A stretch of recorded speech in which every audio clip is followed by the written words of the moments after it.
అంటే వాళ్ళందరినీ మీరు ఎప్పుడు ఒకసారి మీరు మావోయిస్టులు నర్సంపేట చేసినప్పుడు కానీ అంతవరకు మీరు చూస్తున్నప్పుడు వాళ్ళని డైరెక్ట్ ఫేస్ టు ఫేస్ చూడడం అనేది లేదు, ఎక్కడ డైరెక్ట్గా లేదు ఎక్స్చేంజ్ ఆఫ్ ఫైర్లో తీసుకున్నారు.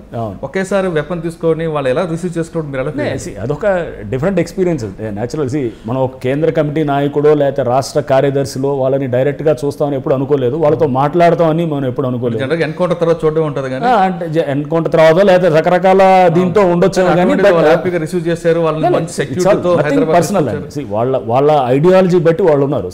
మీరు అప్పుడు ఎలా ఫీల్ అయ్యారండి? ఇట్ వాజ్ అప్పుడు ఇంకా ఉద్యోగంలో చేరి కొత్తగా ఉన్నాం, కాస్త యంగ్ దీంతో ఉండేటప్పటికి కొంచెం ఇట్ వాజ్ ఒక డిఫరెంట్ ఎక్స్పీరియన్స్ అనిపించేది.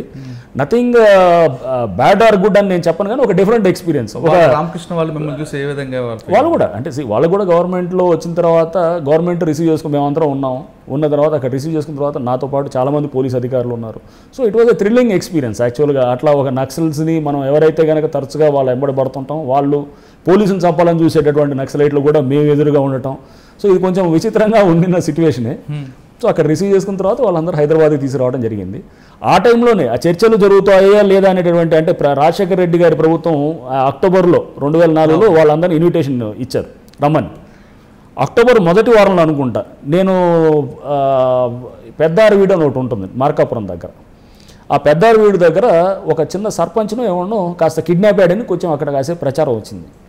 సర్పంచ్ కిడ్నాప్ అయ్యాడనగానే నేను కొంచెం కాస్త టెన్షన్లో ఫీల్ అయ్యాను అనమాట. ఇదేంటి సర్పంచ్ని కిడ్నాప్ చేసి ఒక పక్కన చర్చలు అంటున్నారు, వీళ్ళేమో ఆల్రెడీ ఊర్లలోకి వచ్చి కొంచెం అప్పుడు ఈ నక్సలైట్స్ కాస్త జనాలు ఊరి మీదకి వచ్చి ల్యాండ్లు పంచటాలు ఇవన్నీ చేస్తున్నారు అన్నమాట. చేస్తున్నప్పుడు అప్పుడు ఏమైందంటే సరే ఇక వెంటనే మనం పెద్దారవీడికి వెళ్ళాను, బయలుదేరి సూమో ఉంది, సూమోలో నాతో పాటు ఒక 4-5 మా కానిస్టేబుల్స్ని అందరినీ ఎక్కించుకొని తుపాకులు పట్టుకొని వెళ్ళాను. వెళ్తుంటే రోడ్డు మీద దళం అనమాట మొత్తం. శ్యామ్ అని ఉంటాడు, తర్వాత లొంగిపోయాడు అతను. శ్యామ్ అని అప్పుడు అతను టాప్ లీడర్. రోడ్డు మీద బండ్లు ఆపి అన్నీ చెక్ చేస్తున్నారు అనమాట. నేను వెళ్ళేటప్పటికి అతను అక్కడ ఆపి చేస్తున్నారు. మేము దిగేటప్పటికి మమ్మల్ని చూసి పరిగెత్తడం మొదలెట్టారు. సో మేము కాల్చలేదు, ఫైర్ చేయలేదు, ఎందుకంటే చర్చల వాతావరణం ఉంది, మనం దాన్ని డిస్టర్బ్ చేయకూడదు అనేది అనుకున్నాం అనమాట. ఎప్పుడు గవర్నమెంట్ బట్టి పోతామండి, గవర్నమెంట్ ఏ పాలసీ తీసుకుంటే ఆ పాలసీ సో గవర్నమెంట్ డెఫినెట్గా అక్కడ చర్చల వాతావరణం కావాలనేది ఉన్నారు కాబట్టి మేము నాకు ఎదురుగా జస్ట్ ఒక 4-5 మీటర్ల దూరంలో అనమాట. సో వాళ్ళందరూ అక్కడే ఉన్నారు, దళం అంతా ఆలివ్ గ్రీన్ డ్రెస్ వేసుకొని ఉన్నారు. మేము 5 వెపన్స్ తోటి సుమోలోంచి దిగాం. వాళ్ళకి మేము పోలీస్ అని తెలుసు, ఎదురెదురు పడ్డాం, బట్ ఏమి ఫైరింగ్లు కానీ ఏమీ చేసుకోకుండా వాళ్ళు వెళ్ళిపోయారు. వెళ్ళిపోయిన తర్వాత ఏబీకే ప్రసాద్ గారు రాశారు ఒక దీంట్లో ఆర్టికల్లో కూడా అప్పుడు ఇది ఇట్లా అంటే ఈ వాతావరణం ఉండాలన్నారు కానీ బట్ ఆ వాతావరణం ఎక్కువ రోజు లేదు. ఆ తర్వాత వాళ్ళు వచ్చేసి ఊళ్ళల్లో ల్యాండ్లు ఆక్రమించుకోవటం, జనాల్ని కొట్టడం కాస్త చర్చల తర్వాత వాళ్ళు రామకృష్ణ వాళ్ళ సేఫ్గా మీరు దోరణాలు పంపించారా లేదంటే? లేదు, ఇక మేము పంపించడం ఏమి లేదండి. వాళ్ళు తర్వాత ఇక అది జరిగింది. ఆ తర్వాత మొట్టమొదటి ఎన్కౌంటర్ చేసింది కూడా మేమే అనమాట, రిసీవ్ చేసుకుంది మేమే. మొట్టమొదటి ఆ చర్చల నుంచి కాలపోవడానికి కారణమైన ఎన్కౌంటర్ జనవరి 15 రోజు కనుమ రోజున జరిగింది. ఎన్కౌంటర్లో 3 చనిపోయారు. చనిపోయి ఆ 3 చనిపోయి చేసుకున్న దాంట్లో 3 ఉన్నారు. తర్వాత ఎన్కౌంటర్ ఉన్నాడు, వాళ్ళు అక్కడ వచ్చిన వాళ్ళు కూడా ఉన్నారు. ఆ 3 చనిపోయారు. దాంట్లో ఒక యాక్షన్ టీమ్ కమాండర్ ఉన్నాడు, అతను చనిపోవటం, దాంతో చర్చలు బ్రేక్ అయిపోయినాయి అన్నమాట. అంటే మార్కాపురంలో బాగా టఫ్ ఉన్న ఏరియాలో మీరు ఒక రాత్రి వెళ్ళి పైన నల్లమల అడవుల్లో కూర్చొని ఒక ఆపరేషన్ కోసం మీరు బాలసుబ్రహ్మణ్యం గారు వీళ్ళందరూ కూడా ఒక టీం ఫామ్ చేశారు. కానీ ఒక మేజర్ వ్యక్తి మిస్ అయ్యాడు అక్కడ. ఆ వ్యక్తి ఎవరు, మీరు ఎందుకు మిస్ అయ్యాడు? శాఖమూర్ అప్పారావు అండి అప్పుడు. అవును, అంటే అక్కడ ఒక అద్భుతమైన వాతావరణం ఉండేది, పనిచేసే వాతావరణం. లద్దా గారు ఉండేవారు ఫస్ట్లో ఎస్పీగా, నేను అక్కడ డిఎస్పీగా వెళ్ళాను. అక్కడే ప్రమోషన్ వచ్చి అడిషనల్ ఎస్పీ నక్సల్ ఆపరేషన్స్గా ఉండేవాడిని మార్కాపురంలో. లద్దా గారి మీద తర్వాత బ్లాస్ట్ అయింది, తర్వాత ఆయన ట్రాన్స్ఫర్ అయ్యారు. బాలసుబ్రహ్మణ్యం గారు వచ్చారు. బాలసుబ్రహ్మణ్యం గారు కూడా చాలా అగ్రెసివ్గా ఉండే వ్యక్తి అనమాట. And highly committed man, highly committed, highly professional and చాలా అంటే మంచి వాతావరణాన్ని క్రియేట్ చేసేటువంటి ఆఫీసర్. అంటే అక్కడ ఆ రోజు ఆపరేషన్ బాలసుబ్రహ్మణ్యం గారు మీరు నైట్లో అర్ధరాత్రి కూర్చున్నారు, కానీ శాఖమూర్ అప్పారావు ఎలా మిస్ అయ్యాడండి అసలు అక్కడ? అంటే బహుశా మీరు చెప్తున్న ఆపరేషన్ అక్కడ నైట్ టైం వాళ్ళు ఏం చేశారంటే డిసెంబర్ 2005 అనుకుంటా అండి, నాకు గుర్తుండి డిసెంబర్ 2005లో వారోత్సవాలను జరుగుతాయి. వారోత్సవాలు డిసెంబర్ 2 నుంచి డిసెంబర్ 9 దాకా పీపుల్స్ వార్ యొక్క వారోత్సవాలు జరుగుతుంటాయి. అంటే అప్పుడు ఏది ప్రజా గరిల్లా సైన్యం ఏదో దాని పీజీఏ వారోత్సవాలు అని చేస్తారు. అవి చేస్తున్నప్పుడు వీళ్ళు ఏం చేస్తారు, సేమ్ లాజిక్, ఆయేషా మీరా కేసు అన్నిటికీ లాజిక్గా వాడాలండి, సింపుల్ కావాల్సిందే. సో దీనికి ఏం చేశారు, అన్ని చోట్ల వాళ్ళు వీళ్ళు విలేజ్కి వెళ్ళి అక్కడ మీటింగులు పెట్టడం అవి చేస్తున్నారు. పుల్లల చెరువు అని అక్కడ ఒక మండలం ఉంది, పుల్లల చెరువు ప్రాంతం. దానికి ఆనుకొని ఉన్నటువంటిది కొంత ఏది వినుకొండకు సంబంధించిన కొంత మండలం ఏదో ఉంది, నాకు పేరు గుర్తులేదు కానీ. సో న్యూజెండ్ల మండలం వినుకొండ నర్సరావుపేట డివిజన్లో వినుకొండ దగ్గర కొంచెం బార్డర్లో ఉన్నటువంటి ప్లేసెస్లో రోడ్లో. సో వినుకొండ, గుంటూరు వినుకొండ అండ్ ప్రకాశంలో పుల్లల చెరువు ఈ బార్డర్ అనమాట. అప్పుడంతా హై నక్సల్ ఇది. సో అప్పుడు వీళ్ళు ఊరికి వెళ్ళి జనాలతోటి మీటింగులు పెట్టడం, అక్కడ పాటలు పాడటం ఇదంతా చేస్తూ కొంతమందిని దండించడం, కొట్టడం, చంపటం ఇవన్నీ చేస్తుంటారు అనమాట. చేసేది ఎవడన్నా వీళ్ళు అనుకున్నవాడు ఎవడో పలానా వాడు ఏదో భూస్వాములు అంటారో, లేకపోతే వీడెవడో పెట్టుబడిదారు అంటే ఏదో వీళ్ళ లాజిక్ ఏదో ఉంటుంది, వీళ్ళ పర్స్పెక్టివ్. సో దాన్ని బట్టి వాళ్ళు కొంతమందిని చంపటం, కొట్టడం అన్నీ చేస్తున్నారు. ఒక విలేజ్ తర్వాత ఇంకో విలేజ్. వాడు పార్టీ వాళ్ళ మనుగడ కాపాడుకోవాలంటే వాళ్ళు విలేజ్ టచ్ చేయాలి. ఈ ఏ విలేజ్ టచ్ చేశారు, తర్వాత బి విలేజ్ టచ్ చేశారు, ఆ తర్వాత సీకో డీకో ఈకో వస్తాడు కదా. సో ఈ కాకుండా ఏదో ఒక ఈ 4-5 విలేజ్లు వస్తారని ఈ 4 విలేజ్ల దగ్గర మనం కాపు కాసి కూర్చున్నాం. విలేజ్లోకి ఎక్కడా తెలియకూడదు. విలేజ్లో తెలిసిందనుకోండి వాళ్ళు లీక్ అయిపోతుంది. సో అక్కడ ఆ విలేజ్లో తెలియకుండా ఆ వచ్చేటటువంటి దారులలో మనం అతి కష్టమైన దారి ఒకటి అంటే మనం ఉండటానికి దాక్కోవడానికి వీలైనటువంటి గెరిల్లా తంత్రం అనమాట. సో అక్కడ పెట్టుకొని సో అక్కడ పెట్టి దాంట్లో వెయిట్ చేయటం, అంబుష్ కోసం వెయిట్ చేయటం, వీళ్ళు వస్తారు, వచ్చినప్పుడు మనం ఉండొచ్చు అనేటటువంటి దాంతో 3-4 దారులు ఎంచుకొని వెయిట్ చేస్తాం. వెయిట్ చేస్తున్నప్పుడు వీళ్ళు అనుకున్నట్టుగానే ఒక దగ్గరికి వచ్చారు, నైట్ వచ్చారు, రాత్రిపూట అయింది. బట్ వీళ్ళు వాళ్ళైనా కాదనే నిర్ధారణ చేసుకోవడానికి మనకు తెలియదు. మేము అనుకున్న కొండ దగ్గర కాకుండా ఇంకో పక్క కొండకు వచ్చి ఉన్నారు నైట్. సో అప్పుడు ఏం చేశారంటే టీంలో కొంతమంది వెళ్ళేసి కింద దిగి కొండ దిగి వెళ్ళి మన నైట్ వెళ్ళి చూసేసి వచ్చి ఇది పోలీసు అది వాళ్ళు నక్సలైట్ దళాలు. నైట్ టైం వెళ్తున్నప్పుడు వాళ్ళకి ఐడెంటిఫై కారా సార్? నైట్ టైం కనపడరు, కష్టం అవుతుంది. మనం సౌండ్ వస్తుంది కదా, పోలీసు వస్తుంది మాటలు అంతా. మనం అనుకున్న కొండ కాకుండా ఇంకోటి ఒక 300-400 మీటర్ల దూరంలో కొండ ఎక్కారనుకోండి, నైట్ టైం చిమ్మ చీకటిగా ఉంటుందండి, ఎవడేంటో తెలియదు. నైట్ విజన్ డివైజెస్ ఉంటాయి, దాంట్లో కూడా ఏదో చిన్న మసకగా కనపడుతుంటుంది కానీ క్లారిటీతో కనపడదు. సో ఈ దిగి వెళ్ళి అక్కడ చూసి వచ్చిన తర్వాత అది మనకి నక్సలైట్స్ అనేది వచ్చిన తర్వాత అంతా మొత్తం టీం అంతా వెళ్ళేటప్పటికి కొంచెం తెల్లవారు అవుతున్న టైంలో ఫైరింగ్ చేశారు. ఫైరింగ్ చేసినప్పుడు దాంట్లో మెయిన్ లీడర్స్ ఇద్దరు చనిపోయారు.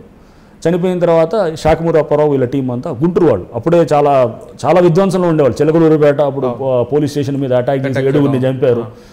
సిఐ వాళ్ళ తల్లిని చంపడం జరిగింది. ఇదంతా అంటే చాలా విధ్వంసం ఉండేది అసలు.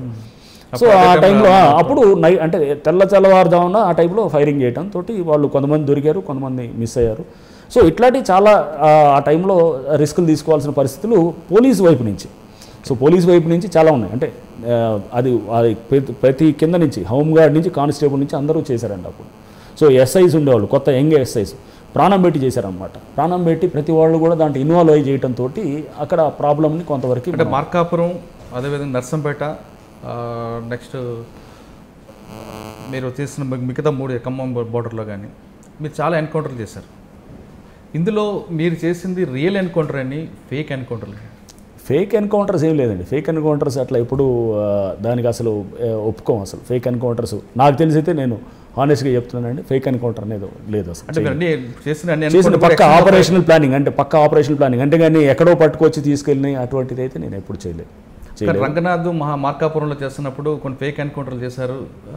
దానివల్ల మేము లడహా మీద దాడి చేసిన తర్వాత కూడా రంగనాథ్ హెచ్చరించాం అనేది అప్పుడు వార్త వచ్చింది. లేదు, ఫేక్ ఎన్కౌంటర్ అనేది ఎన్కౌంటర్ జరిగిందంటే కనుక వీడు ప్రతి ఎన్కౌంటర్ ఫేకే అంటాడు. పీపుల్స్ వారు ఎలా ఉంటారంటే వాళ్ళు ప్రతి ఎన్కౌంటర్ ఇది ఫేకు ఇదని, ఎందుకంటే వాళ్ళ పార్టీ మనుగడ చూపించుకోవాలి కదా, వాళ్ళు అన్నీ ఫేక్ అని అంటారు. సో న్యాచురల్గా వాళ్ళు ఏంటంటే వాళ్ళు డిఫెండ్ చేసుకోవాలి, వాళ్ళల్లో ఆత్మస్థైర్యం పెంచాలి కేడర్లో. ఇది ఫేక్ ఎన్కౌంటర్ పట్టుకెళ్ళారని అంటే, అంతేగాని మేము వెళ్ళి రాత్రిపూట అక్కడ అంతా చేసాం ఇదంతా వాళ్ళకి తెలియదు. ఇప్పుడు మీకు ద్వారా చెప్తున్నాను, వాళ్ళకి ఎవరికి తెలియదు, ఇప్పటికీ తెలియదేమో నాకు తెలిసి. సో వాళ్ళు ఏమనుకుంటారు, పట్టుకున్నారు నైట్ ఏదో వచ్చారు ఇక్కడికి వచ్చి ఏదో పట్టుకొని ఇద్దరిని చంపారు ఇట్లా బయటికి ప్రచారం చేస్తారు. అంటే కేడర్లో ఆత్మస్థైర్యం పెంచడానికి కూడా వాళ్ళు చూస్తారు. దానికోసం మీకు కూడా ఒక వార్నింగ్ ఇచ్చారు మీరు, ప్రకాశం జిల్లా వార్నింగ్ చూడండి ఏం చేశారంటే, వాళ్ళు వార్నింగ్ ఇస్తారు, మేము వార్నింగ్ ఇస్తామండి, అదేముంటుంది. వాళ్ళు మాకు ఇచ్చినప్పుడు ఎంతమంది తీసుకున్నారు పీపుల్స్ వార్ నుంచి, ఎన్నిసార్లు వచ్చిందండి వార్నింగ్? వాళ్ళు ఎవరో డీసీ అక్కడ ఉన్న రాష్ట్ర నాయకత్వం అప్పుడు లద్దా గారి మీద బ్లాస్ట్ చేసిన తర్వాత నాకు కూడా వాళ్ళు అన్నారనమాట, రంగనాథ్ ఓఎస్డి ఇతను కూడా ఎక్కువ చేస్తున్నాడు, నెక్స్ట్ ఇతను కూడా వదలము, ఇతని సంగతి తెలుస్తామంటే వాడు వదిలేదేంది మేము చూస్తామని చెప్పి మేము అన్నాం. సో ఇప్పుడు నాకు ఫోన్లో చేశారు. అప్పుడు ఒకటి ముఖ్యమైన సంఘటన కూడా ఏంటంటే, మా ఎస్ఐ ఉన్నాడు ఖమ్మంలో, నాయక్ అని ఉండేవాడు. అతను ఇప్పుడు సింగరాయకొండలో ఇక్కడ పనిచేస్తున్నట్టుంది. అతను ఎస్ఐకి ఎవరో ఫోన్ చేశారు. ఫోన్ చేసి ఇదేంటంటే బెదిరిస్తున్నాడు ఎస్ఐని. ఆ వాయిస్ నేను ఎక్కడో విన్నాను. అతను టాప్ నక్సలైట్ లీడర్ అనమాట. ఆ వాయిస్ విన్న ఇదైతే వెంటనే నాకు ఎస్ఐ నాకు ఫోన్ చేసి చెప్పాడు, సార్ నాకు ఎవడో బెదిరిస్తున్నాడు ఫోన్ చేసి, నేను అంటే మేమనుకున్నా అంటే బయట ఉంటారు కదండి, ఓపెన్ ఉంటారు, కేడర్ ఉంటారు, ఈ వీరాసం అలీలు ఇట్టోళ్ళు ఎవరో ఏంటారులే, బయట వాళ్ళు ఏపీసీఎల్సీ ఇట్టోళ్ళు ఉంటారులే, బెదిరిస్తున్నారేమోలే అని చెప్పి నాకు ఫోన్ నెంబర్ ఈ నాయక్ నేను మాట్లాడుతానని చెప్పాను. నాయక్ అతను అప్పుడే వచ్చిన కొత్త చేరిన కుర్రవాడు, 2002 బ్యాచ్ ఎస్ఐ, 2005లో ఇదంతా, 2005 2006లో. సో అయితే అప్పుడు మేము జస్ట్ ఆ టైంలో ఫోన్ చేసి నాయక్ చెప్తే నేను వెంటనే నా ఫోన్ నెంబర్ తీసుకుని నేనే ఫోన్ చేసేవాళ్ళకి. చేస్తే అతను మాట్లాడుతుంటే నేను పలానా ఓఎస్డీ అని అర్థమైంది, అడిషనల్ ఎస్పీ అని. నన్ను ఎరావరా అని మాట్లాడుతుంటే అతను గొంతు నేను గుర్తుపెట్టాను. ఎందుకంటే వాళ్ళు ఇచ్చిన మీట్స్లో కానీ అక్కడ వాయిస్ బట్టి నేను గుర్తుపెట్టాను. నా దగ్గర రికార్డు ఉండేది, అది ప్లే చేస్తూ వింటుండేవాడిని, మైండ్లో రిజిస్టర్ అయింది అనమాట. అరే నువ్వు పలానా వాడివి కదా అని అన్నాను. అనగానే షాక్ అయ్యాడు. సో ఆ షాక్ అయితే నేను ఇక వెంటనే వాడు నిజమైన టాప్ లీడర్ అనమాట. ఇక అప్పుడు మాట నేయాల్సింది, వాడు నన్ను చంపితే నువ్వు నన్ను చంపేది, నీ సంగతి చూస్తాను ఇట్లా మాట పెరిగింది. సో అది అంటే అదొక అంటే చెప్తున్నాను అనమాట. అంటే ఆ టైంలో వేడిలో చాలా జరుగుతాయి అనమాట. చంపుతా అంటే రిస్క్ అందరూ చేస్తుంది. నాతో పాటు ఎస్పీ గారు, లేకపోతే కింద ఉన్న డిఎస్పీలు, ఇన్స్పెక్టర్లు, ఎస్ఐలు, కానిస్టేబుళ్ళు, హోంగార్డు, ప్రతి వాడు రిస్క్ తీసుకొని చేశారండి. ప్రాణం అనమాట. అంటే ఏదో అటు ఇటు మీరు కొంచెం చిన్న రాంగ్ స్టెప్ వేస్తే ప్రాణం పోద్ది అనమాట. సో దీన్ని ఎందుకు చేసాం, ఇదంతా చేస్తుందంటే ఏంటంటే ఆ ప్రాంతం మళ్ళీ సురక్షితంగా ఉండాలి. మొన్న ఈ మధ్య ఇప్పుడు వెళ్ళాను మార్కాపురంకి, చాలా 10 ఏళ్ల తర్వాత వెళ్ళాను. చాలా ప్లెజెంట్గా అనిపించింది. అదే అడవుల్లో నుంచి వెళ్ళాను, హాయిగా వెళ్ళాను. ఇంతకుముందు అట్లా పరిస్థితి లేదు, వెళ్ళే పరిస్థితి లేదన్నమాట. బండ్లు వెళ్ళాలంటే చీకట్లో వెళ్ళాలి, బండ్లు మారుకుంటూ వెళ్ళాలి. ఇప్పుడు అంతా మధ్యలో ఆగుతూ అక్కడ ఏదో అడవుల్లో కాస్త ఆగి పక్కన ఏదో పిక్నిక్ లాగా చేసుకుంటూ అట్లా వెళ్ళాం సరదా. సో ఒక ప్రాంతం అంతా ఇప్పుడు చాలా ఫ్రీ అయిపోయింది అన్నమాట. సో మన కాంట్రిబ్యూషన్ వృధాగా పోలేదు. ఇప్పుడు మళ్ళీ ఆ ప్రాంతంలో చాలా సుభిక్షంగా అంటే హాయిగా ఉంది, అక్కడ పీస్ఫుల్గా ఉన్నారనేది. బట్ నక్సలైట్ దీంట్లో అంటారా, వాళ్ళు కొన్ని ఏదైతే సమస్యలు రైజ్ చేస్తున్నారో ఆ సమస్యలు మనం ఎప్పుడు కూడా గుర్తుపెరిగి ఉండాలి. ఎందుకంటే వాళ్ళు అక్కడ కొంత ఫండమెంటల్ క్వశ్చన్స్ కొన్ని లేపుతారు, దాన్ని అడ్రస్ చేయగలిగేటువంటి సిస్టమ్ కూడా ఉండాలన్నమాట. సో మనం ఏంటంటే అక్కడ బీదవాళ్ళని దోచుకుంటున్నారు అనేది ఉంది అనుకోండి, మీరు బీదవాళ్ళని కాపాడేటటువంటి స్టేజ్ మనం తీసుకుంటాం. నక్సలైట్లని తీయటం అనేది దాంతో పరిష్కారం కాదన్నమాట. అక్కడ సామాజిక సమస్యని, అక్కడ ఉన్నటువంటి ఆర్థిక పరిస్థితులను అన్నింటినీ కూడా తీసుకుంటూ బీదవాళ్ళ పక్షాన ఉండి మనం చేస్తే కనుక నక్సలైట్స్ అవసరం ఏముంటుందండి. ప్రభుత్వం అక్కడి వరకు వెళ్ళాలి, ప్రభుత్వ పథకాలు ఉన్నాయి, బీదవాళ్ళని దోచుకునేటటువంటి దీన్ని మనం వీలైనంత వరకు మనం అక్కడ పోలీసు వ్యవస్థ కానీ కాకుండా రెవెన్యూ డిపార్ట్మెంట్ అందరూ కూడా అధికారులు పథకాలతో పాటు ఈ అన్నిటినీ కూడా మనం అడ్డుకోగలిగితే చేయగలిగితే కనుక అంటే చాలా ప్రోయాక్టివ్గా చాలా మనం ఏంటంటే డెప్త్ ఆలోచన చేయాలి. ఇవన్నీ కూడా ఏంటంటే ఏదో మనం ఏదో నక్సలైట్ని చంపేసి అక్కడ పరిస్థితులు అక్కడ రానివ్వకూడదు. అక్కడ పరిస్థితులు గొప్పవాడు బీదవాడిని దోచుకునేటటువంటి పరిస్థితి అక్కడ ఉందనుకోండి, ఎప్పుడైనా రేపు నక్సలిజం వస్తుంది. ఈరోజు పోయింది రేపు వస్తాడు మళ్ళీ.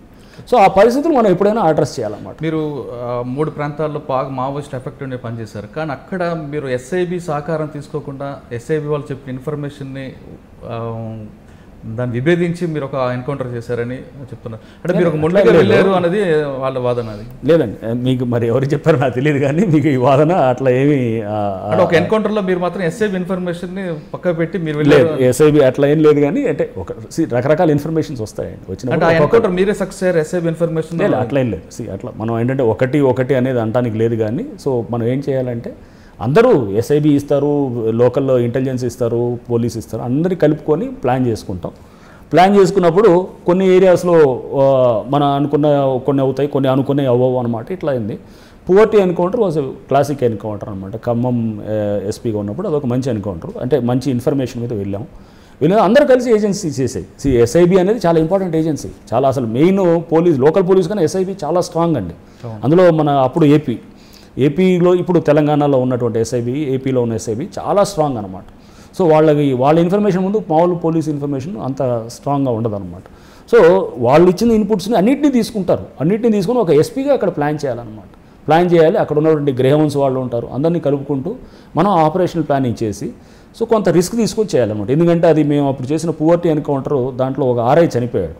సో చాలా కూడా అత్యంత బాగా క్లోజ్ అయినటువంటి ఒక RI grievance deputy assault commander అంటారు, ప్రసాద్ అని, అనకాపల్లి ప్రసాద్. చాలా ఎందుకంటే అంతకుముందు నేను గ్రేవన్స్ నుంచే చేసి వచ్చాను. అతను నాకు బాగా ఆప్తుడు, బాగా తెలిసిన వాడు.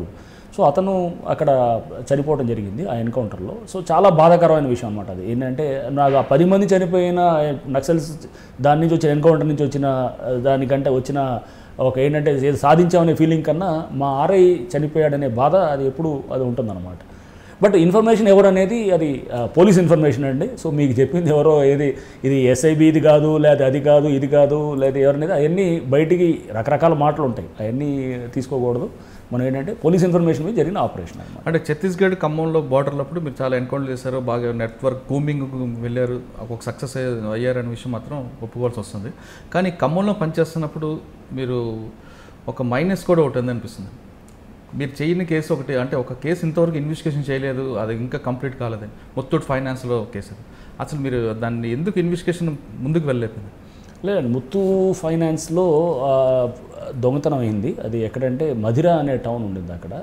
దాంట్లో ఒక నైట్ ఒకతను వచ్చేసి మొత్తం అక్కడ తాళాలు బాలు కొట్టి లోపలికి వెళ్ళి అదంతా మొత్తం దాదాపు 5-6 కేజీలో ఎంతో దాదాపు చాలా పెద్ద ఎత్తున తీసుకెళ్ళి చాలా కేజీల బంగారం దొంగతనం అయిందన్నమాట. సో దాంట్లో కొంత సీసీటీవీ ఫుటేజ్ ఉన్నాయి, కానీ అతను మాస్క్ కట్టుకోవటం కొంత అదంతా చాలా ట్రై చేసాం, దానికి ఒక టీం పెట్టాము, కొన్ని నెలల పాటు ట్రై చేసాం. అన్ని చోట్ల మనం సక్సెస్ఫుల్ అవుతామని అనటానికి లేదు. సో ఇందాక నేను అన్నది అదే, ఆయేషా మీరా కేసులో మేము సక్సెస్ అయ్యామేమో, కానీ వేరే కేసెస్లో కూడా నేను ఆ టైంలో నాకు స్ట్రైక్ కాలేదు. ఆ తర్వాత కూడా అది ఇంకా డిటెక్ట్ అయినట్టు లేదనుకుంటా కేసు, ఇప్పటికీ అట్లానే ఉన్నట్టుంది. బట్ ఏదేమైనా కానీ ఎస్, కొంత అసంతృప్తి ఉంటుందన్నమాట. మనం చేసిన కేసెస్లో క్రాక్ చేయలేకపోయిన కేసెస్ కొన్ని ఉంటాయి. సో అప్పుడు కొంచెం అరే మనం చేసుంటే బాగుండేది కదా అనేది ఉండేది. దాని మీద ఒక పూర్తి టీం పెట్టి చాలా వైపుల నుంచి అనలైజ్ చేయటం చేసాం ఆ కేసుని. ఫుల్ ఫ్లెడ్జ్డ్గా వర్క్ చేసినా కానీ కూడా మనకి అవ్వలేదు, వర్కౌట్ కాదు. అంటే ఖమ్మంలో ఒక కేసే కాకుండా మీరు కొంతమందికి ఒక్కొక్క వర్గానికి సంబంధించి వాళ్ళకి సపోర్ట్ చేస్తూ, కొంతమంది ల్యాండ్ కేసుల్లో కూడా ఇన్వాల్వ్ అయ్యారు, సెటిల్మెంట్ చేయించేవారు, కొంతమంది ఎస్ఎల్ డబ్బు చేయించేవారు అని ఒక ఎలిగేషన్ ఉంది.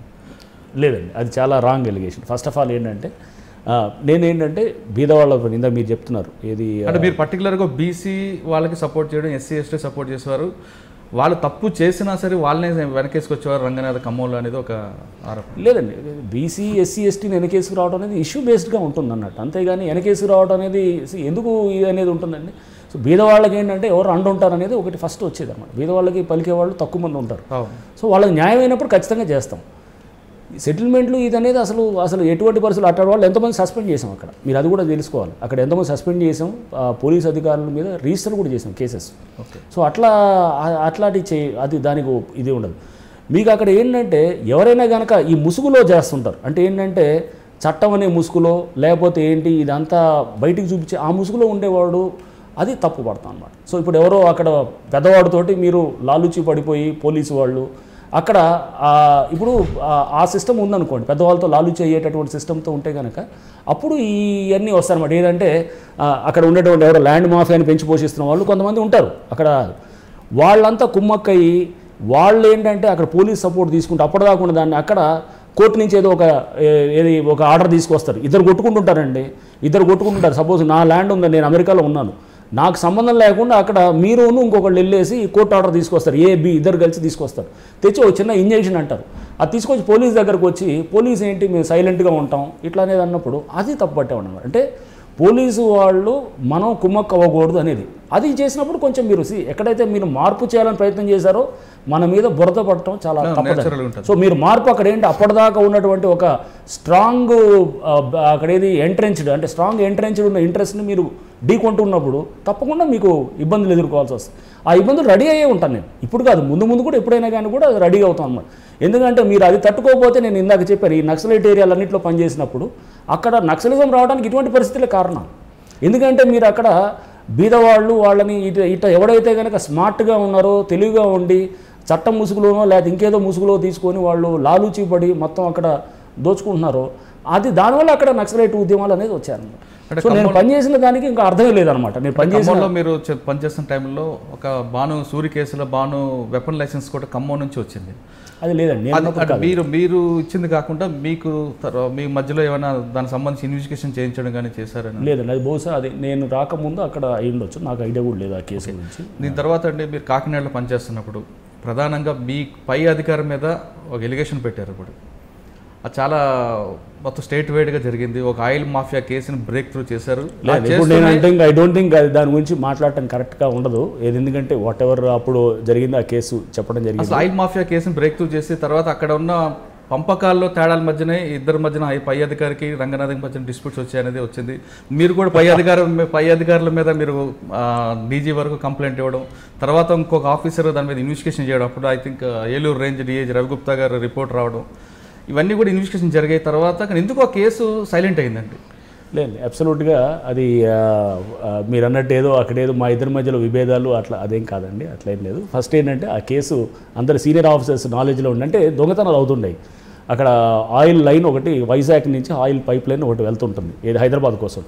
దాని నుంచి ఆ పైప్ లైన్ నుంచి దానికి హోల్స్ వేసి ఏది ట్యాంకులు కూడా ఆయిల్ దొంగతనం చేస్తుండేవాడు.